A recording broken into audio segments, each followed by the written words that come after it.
بسم اللہ الرحمن الرحیم۔ السلام علیکم ناظرین کرام، نئی ویڈیو میں آپ کو خوش آمدید کہتے ہیں۔ اس وقت عمران خان اپنی شہرت کی بلندیوں پر ہیں۔ یہی وجہ ہے کہ عمران خان کو گرانے کے لیے تمام جماعتیں مل کر کوئی نہ کوئی سازش گھڑ رہی ہیں۔ اس وقت ایک اور نئی سازش گھڑی گئی ہے اور یہ کہا جا رہا ہے کہ خیبر پختونخوا خاص طور پر سوابی کے اندر پی ٹی آئی کمزور ہونے لگی ہے، اور اس کی وجہ یہ ہے کہ اسد کیسر اور عمران خان کے درمیان چپکلش ہے، اور کہا جا رہا ہے کہ استعفے کی خطا اسد کیسر کی سزا بن گئی ہے۔ سابق اسپیکر قومی اسمبلی کو عمران خان تانا دیتے ہیں کہ خوفزدہ ہونے کی بجائے وہ کچھ دن اور ڈٹ جاتے تو حکومت بچانے کا راستہ نکالا جا سکتا تھا، اور ان کا کہنا ہے کہ اس وقت اسد کیسر جو ہیں وہ زیر عتاب ہیں، جس کی وجہ سے P T I Khyber Pakhtunkhwa کے اندر خاص طور پر کمزور ہو رہی ہے۔ اس کے کیا مندرجات ہیں، اس کا کیا جواب ہے، اس پر ہم آج کی ویڈیو میں بات کریں گے۔ آخر یہ پروپیگنڈا کیوں کیا جا رہا ہے؟ ناظرین کرام، قومی اسمبلی کی اسپیکرشپ سے استعفیٰ دینا اسد کیسر کی ایسی خطا ٹھہرا ہے جس کی سزا وہ آج بھی بھگت رہے ہیں، اور مسلسل پارٹی چیئرمین عمران خان کے زیر عتاب ہیں۔ یہ کہنا ہے نون لیگ کے ذرائع کا، جو یہ سمجھتے ہیں کہ تحریک عدم اعتماد کے موقع پر اسد کیسر نے جلد بازی میں استعفیٰ دے کر بزدلی دکھائی تھی۔ گزشتہ برس 9 اپریل کو آپ کو یاد ہوگا کہ قومی اسمبلی کے اسپیکر اسد کیسر نے اپنے عہدے سے استعفیٰ دیتے ہوئے نون لیگ کے رہنما ایاز صادق کو نشست سنبھالنے اور وزیر اعظم عمران خان کے خلاف تحریک عدم اعتماد پر ووٹنگ کرانے کو کہا تھا۔ بعد ازاں جو تحریک عدم اعتماد تھی وہ کامیاب ہوئی، جس کے ذریعے سے عمران خان کو گھر بھیجا گیا تھا۔ ظاہر ہے اس میں اسٹیبلشمنٹ کا ایک پورا رول تھا۔ اب تو مفتاح اسماعیل جو نون لیگ کے اپنے رہنما ہیں، وہ بھی اس بات کا اقرار کر چکے ہیں کہ اسٹیبلشمنٹ نے جو ہے وہ مل کر یہ جو 13 پارٹیوں کا یہ جو چوچو کا مربع ہے، ان کو کامیاب کرایا تھا۔ یوں وہ پاکستان کے یعنی عمران خان جو ہے وہ پہلے وزیر اعظم ہیں جنہیں پارلیمنٹ نے خود معزول کیا ہے۔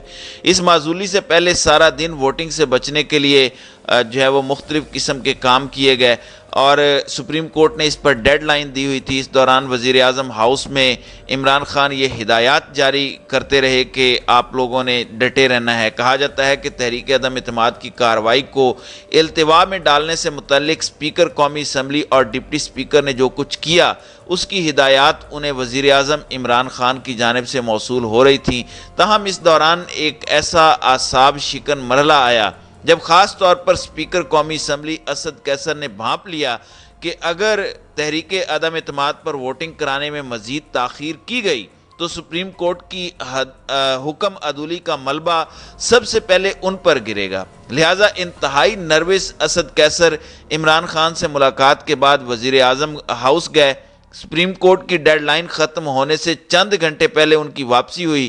بعد ازاں اسپیکر قومی اسمبلی کو استعفیٰ دیتے ہوئے ٹی وی سکرینوں پر پوری قوم نے دیکھا۔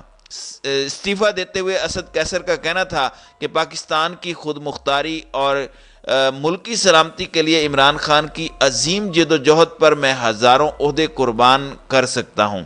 اس اعلان سے یہی سمجھا گیا کہ اسپیکر قومی اسمبلی اسد کیسر نے اپنے عہدے سے استعفیٰ عمران خان سے مشاورت کر کے دیا ہے۔ اب نون لیگ کے ذرائع کہتے ہیں کہ حالات جو ہیں وہ اس کے برعکس تھے۔ سپریم کورٹ کی ڈیڈ لائن ختم ہونے سے چند گھنٹے پہلے اسد کیسر نے وزیر اعظم ہاؤس میں عمران خان سے جو ملاقات کی تھی، اس موقع پر عمران خان نے اسد کیسر کو ڈٹ جانے کے لیے کہا تھا اور ہدایت کی تھی کہ وہ فوری استعفیٰ نہ دیں۔ تحریک عدم اعتماد کے ذریعے عمران خان کی معزولی کو 1 برس جو ہے وہ ہو چکا ہے، تاہم چیئرمین پی ٹی آئی کے دل میں اب تک بقول نون لیگی ذرائع اسد کیسر کا استعفیٰ پھانس کی طرح چبھ رہا ہے، اور وہ آج بھی نہ صرف اسد کیسر سے نالاں ہیں بلکہ وقتاً فوقتاً ان پر اپنا غصہ بھی نکالتے رہتے ہیں۔ ذرائع کا کہنا ہے کہ 1.5-2 ماہ پہلے بھی ایک موقع پر اسد کیسر کو عمران خان کے طعنے سننے پڑے، اور اسد کیسر نے پارٹی چیئرمین کی باتیں سنی اور اس کے بعد جو ہے وہ انہوں نے خاموشی اختیار کیے رکھی۔ ذرائع کے مطابق یہ واقعہ اس وقت پیش آیا جب سوابی میں ایک چھوٹے موٹے جلسے کا ویڈیو کلپ اسد کیسر اپنے موبائل فون میں عمران خان کو دکھا کر نمبر بڑھانا چاہتے تھے، تاہم ویڈیو دیکھنے کی بجائے عمران خان نے انہیں ڈانٹ دیا اور استعفے کی بات یاد دلا کر کھری کھری سنا دی۔ اس واقعے کے اینی شاہدین میں P T I Khyber Pakhtunkhwa کے آرگنائزر فضل خان بھی شامل ہیں۔ یہ نون لیگ کا کہنا ہے۔ نون لیگ مزید کہتی ہے کہ عمران خان سمجھتے ہیں کہ اسد کیسر نے اسپیکرشپ سے استعفیٰ دے کر ان کے پلان کو سبوتاژ کرنے میں بنیادی رول ادا کیا تھا، کیونکہ چیئرمین پی ٹی آئی اس معاملے کو مزید دو تین دن لٹکانا چاہتے تھے، چاہے اس کے نتیجے میں کتنا ہی آئینی بحران کیوں نہ پیدا ہو جائے۔ لہٰذا ان کی خواہش تھی کہ اسد کیسر ابھی ڈٹے رہیں اور جب تک عمران خان کی طرف سے گرین سگنل نہ آ جائے وہ استعفیٰ نہ دیں۔ اس کے برعکس خوفزدہ اسد کیسر نے سپریم کورٹ کی ڈیڈ لائن ختم ہونے سے محض چند گھنٹے پہلے استعفیٰ دے کر خود کو محفوظ بنا لیا۔ ذرائع نے بتایا کہ عمران خان آج بھی اسد کیسر کو کہتے ہیں کہ جلد بازی میں استعفے کے سبب ان کی حکومت ختم ہوئی۔ اگر وہ 2-3 دن صبر کر لیتے تو عمران خان کو اپنے پلان کے بقیہ حصے پر عمل درآمد میں آسانی ہو جاتی، جس میں جنرل باجوہ کو ہٹا کر اپنی پسند کا آرمی چیف لانا شامل تھا۔ یعنی یہاں پر یہ کہہ رہے ہیں کہ عمران خان نے جنرل باجوہ کو ہٹا کر نیا آرمی چیف لانا تھا، جبکہ نون لیگ دوسری جانب یہ پروپیگنڈا بھی کرتی ہے کہ عمران خان نے ان کو تاحیات آرمی چیف بنانے کی آفر کی تھی۔ تو دونوں بیانات میں جو تضاد ہے وہ خود ثابت کرتا ہے کہ یہ جھوٹ بول رہے ہیں۔ پھر یہ کہتے ہیں کہ اسد کیسر کو عمران خان یہ تانا بھی دیتے ہیں کہ رات گئے عدالتوں کے کھلنے کی اطلاع ملنے پولیس کی گاڑیوں اور قیدی کی وین کا سن کر تم ڈر گئے تھے۔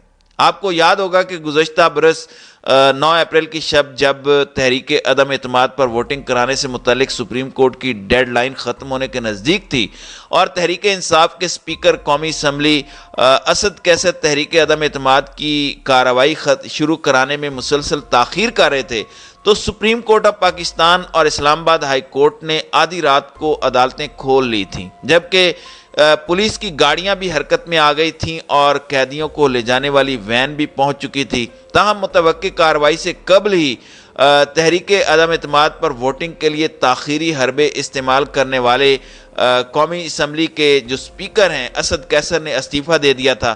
اس سے قبل اس نوعیت کی خبریں چل رہی تھیں کہ army chief general Qamar Javed Bajwa کو تبدیل کرنے کی تیاری کی جا رہی ہے، اور یہ خبر بھی جو ہے باقاعدہ لیک کی گئی تھی اور یہاں تک کہا گیا تھا کہ ایک پٹیشن دائر کر دی گئی ہے۔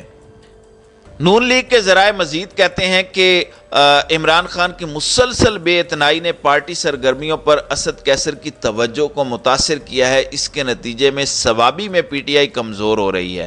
رواں ماہ کے پہلے ہفتے میں تحریک انصاف کو اس وقت شدید دھچکا لگا جب ثوابی کے مرغوز گاؤں میں ایک مقامی جرگے کے ارکان نے پارٹی کی ناکام پالیسیوں پر جماعت اسلامی میں شمولیت کا اعلان کیا۔ مرغوز قومی اسمبلی کے سپیکر اسد کیسر کا جو ہے وہ آبائی گاؤں ہے۔ سیاسی مبصرین کا کہنا ہے کہ اندرونی اختلافات اور رکاوٹوں نے بھی علاقے میں پی ٹی آئی کو کمزور کر دیا ہے۔ جرگے کے ارکان سرور خان لالا، گوہر علی، اکبر سید اور علاقے کی ایک بااثر شخصیت مبارک خان نے اپنے حامیوں کے ہمراہ پی ٹی آئی سے علیحدگی اختیار کر لی۔ اب یہ اس طرح کے جو پروپیگنڈے ہیں وہ مسلسل جو ہے وہ مختلف پی ٹی آئی رہنماؤں کے خلاف کیے جا رہے ہیں، جن میں اسد کیسر جو ہیں وہ اس وقت سر فہرست ہیں۔ اور اگر دیکھا جائے اور ان کی بات کو مانا جائے کہ پی ٹی آئی جو ہے وہ خیبر پختونخوا کے اندر کمزور ہو رہی ہے، تو کیا وجہ ہے کہ جو گورنر خیبر پختونخوا ہیں انہوں نے پہلے ڈیٹ نہیں دی اور اب الیکشن کمیشن آف پاکستان کی جانب سے الیکشنز 8 اکتوبر تک ڈیلے کر دیے گئے ہیں اور سپریم کورٹ کے جو احکامات ہیں ان کی بھی خلاف ورزی کی گئی ہے، جس پر ان پہ آرٹیکل 6 کا جو ہے وہ اطلاق ہوتا ہے۔ تو نون لیگ کی جانب سے جو اس طرح کی پروپیگنڈا مہم چل رہی ہے، اس کا عمران خان کی بجائے انہی کو خود نقصان ہونے والا ہے، کیونکہ ان کے اپنے عمل جو ہیں وہ اس کے برعکس ہیں۔ تو ناظرین کرام، آپ کی اس ویڈیو کے حوالے سے کیا رائے ہے؟ اب اپنی رائے کا اظہار کامنٹ سیکشن میں ضرور کیجیے گا۔